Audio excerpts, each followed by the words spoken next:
6-0 का वार, भारत के अज़ाब पर सवार। मोदी सरकार जंग में शिकस्त के बाद खेल में नफरत की सियासत फिर ले आई।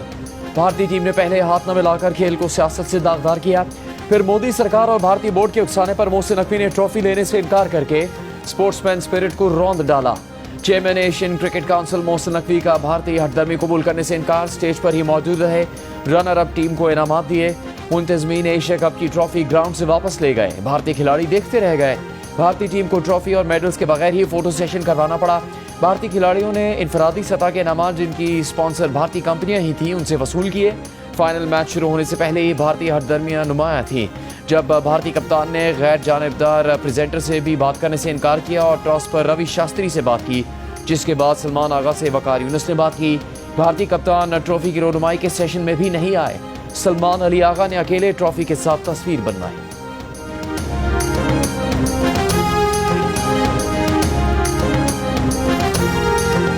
पोस्ट मैच प्रेस कॉन्फ्रेंस में पाकिस्तानी सहाफी का सवाल भी भारतीय टीम के मैनेजर को चुप गया। कप्तान को जवाब देने से रोक दिया। पाकिस्तानी सहाफी ने पूछा था कि आपने पूरे टूर्नामेंट में पाकिस्तान टीम से हैंडशेक नहीं किया, ट्रॉफी का फोटो सेशन नहीं किया, सियासी प्रेस कॉन्फ्रेंस की। क्रिकेट की तारीख में आप पहले कप्तान हैं जो खेल में सियासत ले आए। इस पर सूर्य कुमार यादव ने जवाब देने के बजाय अपने टीम मैनेजर की तरफ देखा और पूछा कि बोलना है या नहीं बोलना। फिर पाकिस्तानी सहाफ़ी से बोले कि आप गुस्सा कर रहे हो। उसके बाद किसी पाकिस्तानी सहाफ़ी का सवाल भी नहीं लिया गया। भारतीय कप्तान ने खुद ट्रॉफी वसूल नहीं की, फिर खुद ही दुहाइयां देने लग गए कि पहले तो ऐसा कभी नहीं हुआ कि जीतने वाली टीम को ट्रॉफी ना मिली हो।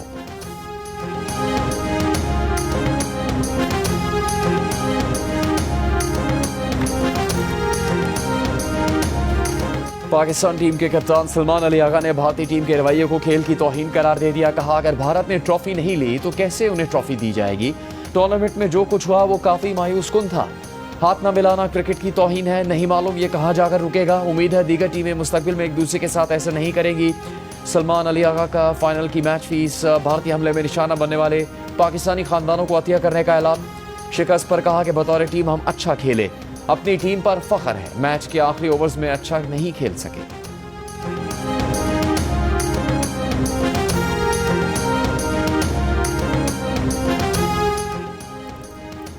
पाकिस्तान क्रिकेट बोर्ड के चेयरमैन और सदर Asian cricket council Mohsin Naqvi का भारतीय वजीर आजम को करारा जवाब।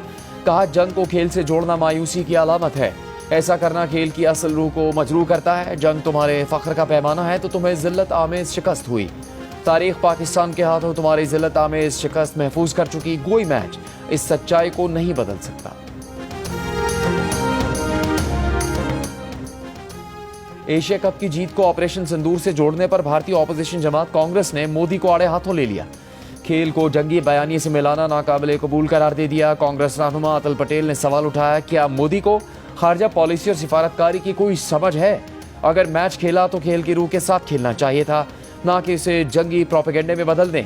महाराष्ट्र में कांग्रेस के सदर हर्षवर्धन भस्काल ने कहा कि मोदी हवा हो, पानी हो या खेल, हर जगह सियासत और तकसीम घुसा देते हैं। मुल्की वकार का ख्याल रखने के बजाय मोदी खेलों को भी सियासी नफरत के एजेंडे के लिए इस्तेमाल कर रहे हैं।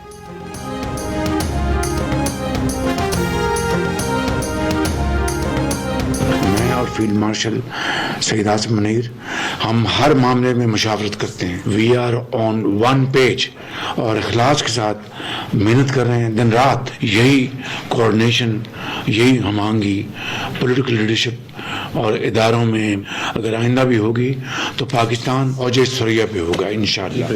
जहाँ तक दहशतगर्दी का ताल्लुक है तो ये बदकिस्मती से दोबारा ऊद के आई है।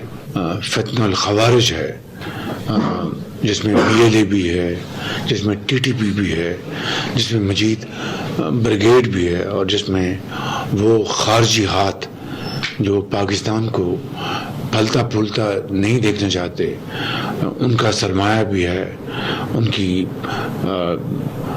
मदद भी है। लेकिन इंशाअल्लाह हम इन दहशतगर्दों का सफाया करेंगे। वजीर आजम ने कहा है कि बदकिस्मती से दहशतगर्दी का चैलेंज दोबारा सर उठा रहा है। कलअदम, TTP, BLA और मजीद ब्रिगेड के पीछे खारजी हाथों का सरमाया और मदद है। इन दहशतगर्द तंजीमों का सफाया करेंगे। मार्का हक ने भारत को शिकस्त फाश दी, ऐसा सबक सिखाया जो भारत हमेशा याद रखेगा। फील्ड मार्शल आसिम मुनीर से खारजा पॉलिसी और इक्तिसादियात समेत हर मामले में मशावरत होती है। हम एक पेज पर हैं। हालिया कामयाबियाँ इदारों और सियासी क़यादत की इसी हम आहंगी का नतीजा है। लंदन में प्रेस कॉन्फ्रेंस में वज़ीर आज़म ने कहा कि इलाके में ताकत के हसूल की किसी जंग में शामिल नहीं। पाक सऊदी दिफाई मुआहदा किसी मुल्क के खिलाफ नहीं। हरमैन शरीफैन की हिफाजत के लिए किसी कुर्बानी से दरेक नहीं करेंगे। गाजा में जंगबंदी से मुतालिक जल्द अच्छी खबर मिलेगी।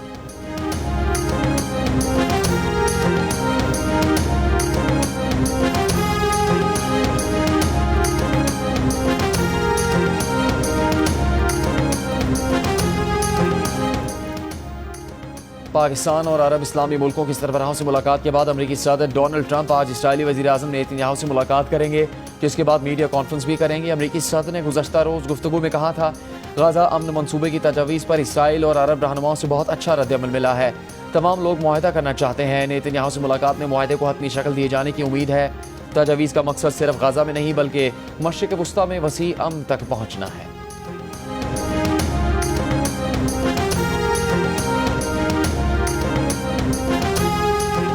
मेरा पानी है, मेरा पैसा है, मेरा सारा कुछ है, आपको क्या तकलीफ है? पंजाब अगर अपने हक का, अपने सूबे के पानी के लिए नहरें निकालना चाहे तो आपको तकलीफ क्यों हो जाती है?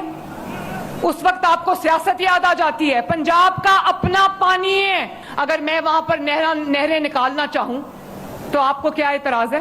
पंजाब पे बात करोगे, मरियम नवाज शरीफ आपको छोड़ेगी नहीं। उनके हक के लिए अगर अपने खून का आखिरी कतरा भी बहा दूं तो ये कम होगा। शहबाज शरीफ पे तनकीद किस बात की दी जा रही है कि बड़े सैलाब आ गए तो आलमी दुनिया के आगे हाथ क्यों नहीं फैला रहे? फिर मुझे अफसोस से ये कहना पड़ता है कि आपके पास हर चीज का सलूशन जो है वो क्या कशकौल लेके लोगों के सामने खड़े हो जाना है? और हर चीज का इलाज BISP नहीं है। पंजाब में जहां सैलाब आए मैंने पैसे उनको देने हैं। BISP 10,000 रुपया देती है, मरियम नवाज ने इंशाअल्लाह ताला 10-10 लाख रुपया देना है। मरियम नवाज का एक बार फिर पीपल्स पार्टी पर वार, कहा मेरा पानी मेरा पैसा है, आपको क्या तकलीफ? नाम लिए बगैर उनका कहना था कि पंजाब वालों के हक की बात आएगी तो मरियम नवाज आपको छोड़ेगी नहीं। हमने मदाखलत नहीं की, आप भी बंद कर दें। पंजाब को मशवरे देने वाले अपने मशवरे अपने पास रखें। हर चीज का इलाज बेनजीर इनकम सपोर्ट प्रोग्राम नहीं। आपके पास हर चीज का हल कशकोल लेकर खड़े हो जाना है। मांगने वाला सिलसिला बंद हो जाना चाहिए। NFC के तहत सबको यकसा पैसे मिलते हैं, आप अपना पैसा कहाँ लगाते हैं? पंजाब के सैकड़ों मंसूबे गिनवा सकती हूँ। अगर सिंध में कोई काम करें तो मुझे खुशी होती, लेकिन कुछ कर लें। फैसलाबाद में इलेक्ट्रिक बस मंसूबे की इफ्तिताई तकरीब से खिताब में तहरीक इंसाफ को भी निशाने पर ले लिया।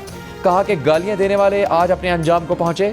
मुखालिफिन से कुदरत बदला ले रही है, हमारी तवज्जो खिदमत पर है। पंजाब अपने आवाम को यूरोप जैसी ट्रांसपोर्ट फराहम कर रहा है। वो फैसलाबाद डिवीजन के लिए 150 बसें लाई हैं। मरियम नवाज ने इफ्तिताह के मौके पर इलेक्ट्रिक बस में सफर भी किया।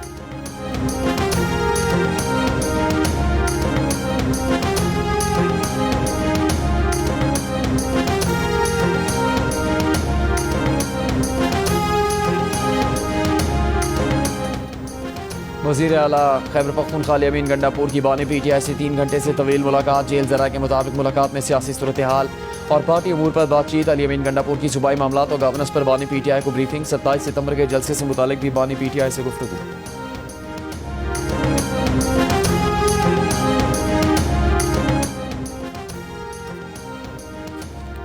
सुप्रीम कोर्ट ने जस्टिस तारिक जहांगीरी को काम से रोकने का इस्लामाबाद हाई कोर्ट का हुक्मनामा मुअत्तल कर दिया। फरीकैन और अटॉर्नी जनरल दफ्तर को नोटिस जारी। समाअत कल तक मुलतवी। इस्लामाबाद हाई कोर्ट ने जस्टिस तारिक जहांगीरी को डिग्री केस के सबब काम से रोकने का हुक्म दिया था। जस्टिस तारिक महबूब जहांगीरी ने डिग्री मनसूख करने का जामिया कराची सिंडिकेट और अनफेयर मीन्स कमेटी का फैसला सिंध हाई कोर्ट में चैलेंज कर दिया। दरखास्त रेगुलर बेंच में मुकर्रर करने की इस्तेदाद। दरखास्त में कहा गया कि जामिया कराची एक्ट के तहत सिंडिकेट को डिग्री के इजरा के बाद मनसूखी का इख्तियार नहीं, डिग्री के इजरा के बाद मनसूखी का इख्तियार सिर्फ सिविल अदालत को हासिल है।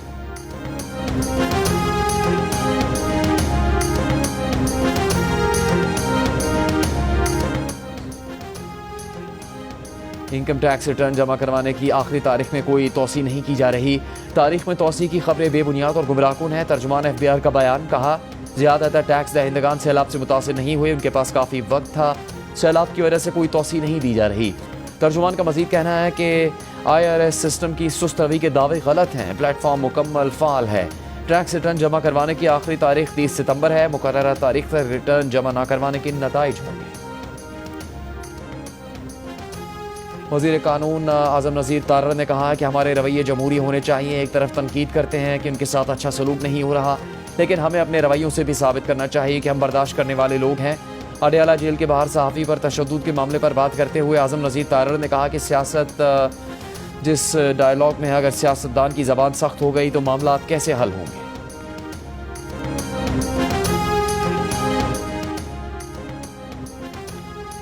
कौमी असम्बली इजलास से पहले बैरिस्टर गौहर की ज़ेर सदारत तहरीक इंसाफ की पार्लिमानी पार्टी का इजलास, पार्लियामेंट के अंदर और बाहर एहतजाज की हिकमत अमली पर मशावरत। इजलास से पहले मीडिया से गुफ्तगू में बैरिस्टर अली जफर ने कहा कि वो बानी PTI से मुलाकात करके अडयाला से आ रहे हैं।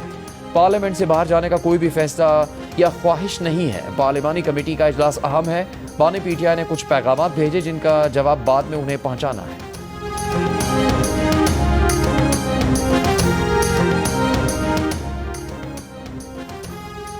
वज़ीर आज़म के मुशीर राना सनाउल्लाह ने कहा कि मरीम नवाज की क़यादत में पंजाब तरक्की याफ्ता सूबा बनेगा। मुस्लिम लीग नून ने सियासत के लिए कुर्बानियाँ दी, जेलें काटी और हमेशा आम आदमी के मसाइल को हल करने पर तवज्जो दी।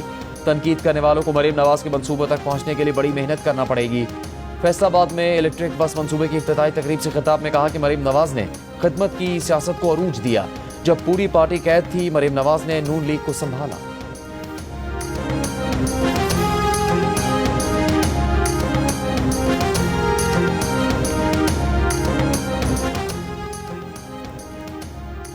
हुकूमत सिंध की जानिब से दिसंबर में EV टैक्सी मुतारिफ करवाने का फैसला। सीनियर वजीर शजील मेमन की ज़ेर सदारत इजलास में उन्होंने कहा कि हुकूमत सिंध पाकिस्तान में पहली बार अपनी टैक्सी सर्विस शुरू करने जा रही है। चेयरमैन बिलावल भुट्टो इस मंसूबे में खुसूसी दिलचस्पी रखते हैं। ट्रांसपोर्ट मसाइल कम करने के लिए डबल डेकर बसें और मजीद EV बसें भी जल्द शामिल होंगी।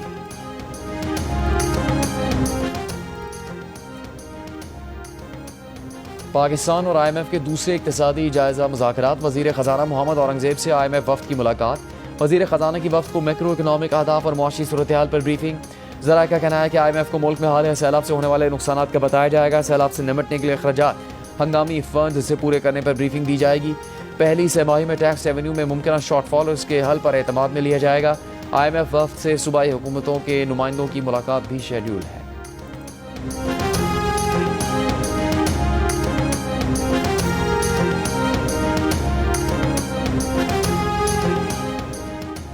तुर्की के साथ मुआशी ताउन को मजीद गहरा करने के लिए पाकिस्तान ने तुर्की को एक्सपोर्ट प्रोसेसिंग जोन बनाने के लिए 1000 एकड़ ज़मीन बिला मुआवजा फराहम करने की पेशकश कर दी। जंग और दी न्यूज़ में शाया होने वाली खालिद मुस्तफ़ा की रिपोर्ट के मुताबिक इस इकदाम का मकसद सरमायाकार दोस्त माहौल बनाना, पाकिस्तान के मैन्युफैक्चरिंग और बरामदी शोबों में तुर्क सरमायाकारी को फ़रोग देना, दो तरफा तिजारत को $5 अरब के हदफ की जानिब ले जाना है। दोनों ममालिक आज़ाद तिजारती मुआहदे पर भी गौर कर रहे हैं।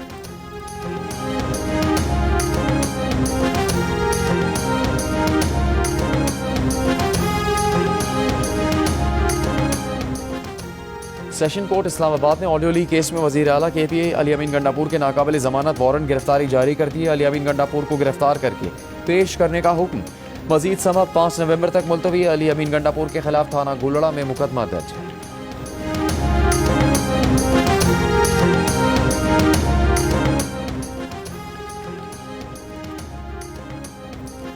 अली अहमद खान समेत 10 मुलजिमान के खिलाफ 26 नवंबर एहतजाज पर दर्ज मुकदमे की समाअत। रावलपिंडी की इंसदाद दहशतगर्दी अदालत ने चालान के समन की तामील न करवाने पर SHO थाना सादिकाबाद और असिस्टेंट सब इंस्पेक्टर की गिरफ्तारी का हुक्म दिया। दोनों अफसरान को 50,000 रुपये जुर्माना और 6 माह कैद की सजा सुना दी। बाद में दोनों अफसरान ने माफीनामा जमा करवाया। अदालत ने माफी मंजूर करते हुए अपना हुक्म वापस ले लिया। जलालपुर पीरवाला की दर्जनों बस्तियां अब तक सैलाब की लपेट में। रिलीफ कैंप्स और ट्रांसपोर्ट ऑपरेशन जारी। सैलाब के बायस M5 मोटरवे मुल्तान से झांगरा इंटरचेंज तक आज 17वें रोज भी बंद है। मोटरवे का 20 किलोमीटर लंबा ट्रैक 13 से ज्यादा मकामात से मुतासिर हुआ है। मोटरवे बंद होने से ट्रैफिक मुतबादिल रास्तों से चलाई जा रही है। मोटरवे के मुतासरा हिस्सों की बहाली का काम पानी का बहाव कम होने पर ही शुरू किया जा सकेगा।